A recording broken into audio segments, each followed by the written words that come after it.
All right, I'm gonna go ahead and do a walkthrough and walk around of the old 1939 Ford pickup truck. It was found in Central California, sat in a barn from 1965 to 2017. And then I brought it up to JG Design and Fabrication in Ventura, where he did all of the fabrication and modified the chassis and literally did the entire full build from start to finish, which took about 6 months. And couldn't be happier with it. It came out awesome, rides awesome, and I'll do a walk around. I left the original patina, but I rubbed it down with some steel wool and gave it a linseed oil bath, which kind of gives it a little bit of a shine. Looks like I cleared it, but I actually didn't clear coat it.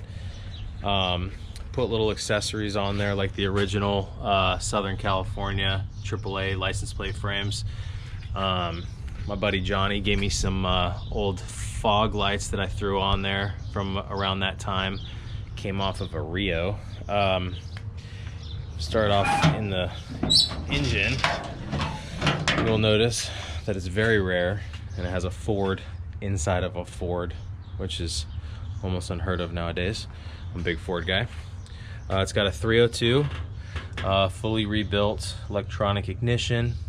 Got the Holley carb on there, and runs like a champ. I got a independent Mustang 2 clip. I think it was a Heights Mustang 2 clip that I'm pretty sure JG modified to get it to lay as low as I wanted it to. It's got power rack and pinion steering, and yeah, man, this thing cruises. Total cruiser, freeway, 70 miles an hour, no problem. Just cruising. It's got I think a Ford Ranger rear end, if I'm not mistaken. It's got a C4 transmission, so it's just a total cruiser. On the outside, I just threw some old roadside kerosene flares right there. Got my club plaque right there, check it out.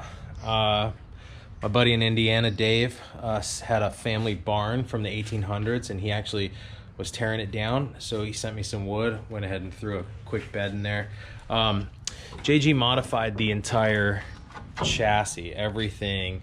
I got all my air ride equipment back here, full parallel 4-link, you know, bags, everything. It rides totally awesome. Back here, just put some marble reflectors. Got the brass stoplight. This was weird.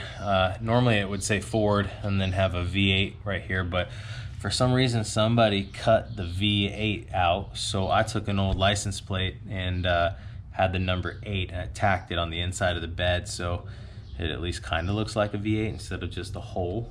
And yeah, there's that's the shop that built it right there. JG built, and pulled the bumper out of a junkyard, which ended up fitting perfectly, from Northern California. And JG just fabbed some brackets up. This right here is interesting. The fender apparently got snagged. This truck was on a farm in outside of Fresno, Bakersfield area, and I guess it tore the fender all the way across, and the guy decided to take fence wire and literally Frankenstein stitch this thing all the way around. I thought it was awesome, so I just left it.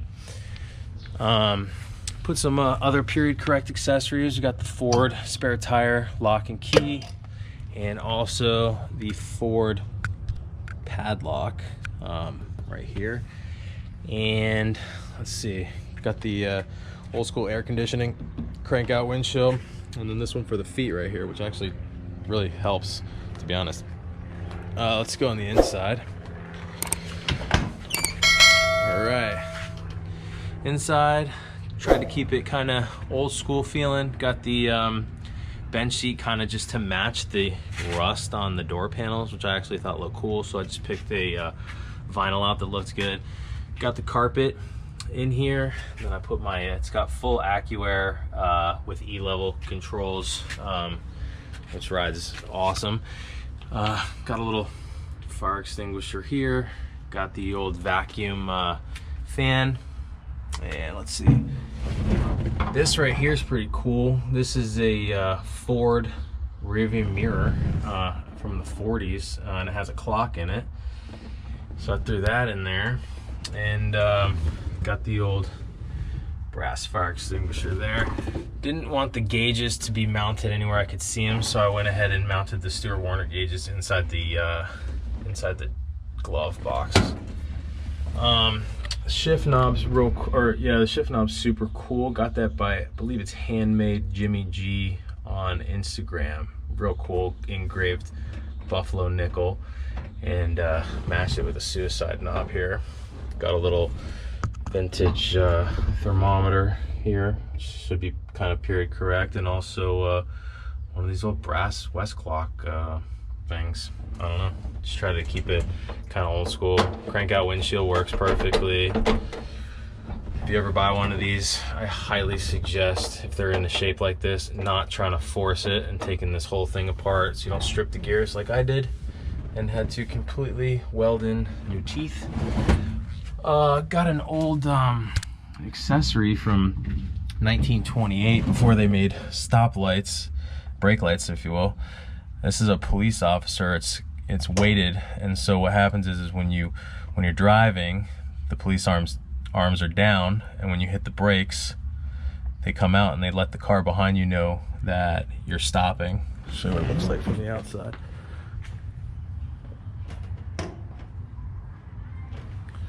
Pretty cool little piece there. And yeah, that's pretty much the car right here. The truck, got it laid out. Lays pretty much rocker. I got a little bit of space left just because in case I ever blow a tire or something, I'm not a, sliding paperweight. Real quick in here, just picked up this sweet 40 Merc convertible. Wasn't really planning on it, but this thing was too sweet to pass up, and the price was right. Ford guy for life. It's the inside. This thing's pretty cool. Flathead, 6-volt, all original, everything. Super old school. Not doing anything to this one except driving it and enjoying it. And this one's almost done. That's my dream car that I'm picking up in a couple months. Another 40 Merc that's all chopped up. And yeah, that's it. This is the old Barn Find 39, built by JG. Run, drive like a dream. Wouldn't change a thing.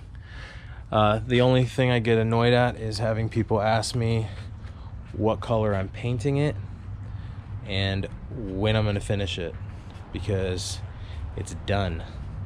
I'm not changing anything. I'm not painting anything. I wanted it ugly. Can't scratch it. It's perfect. All right, cool. Hope you enjoyed it.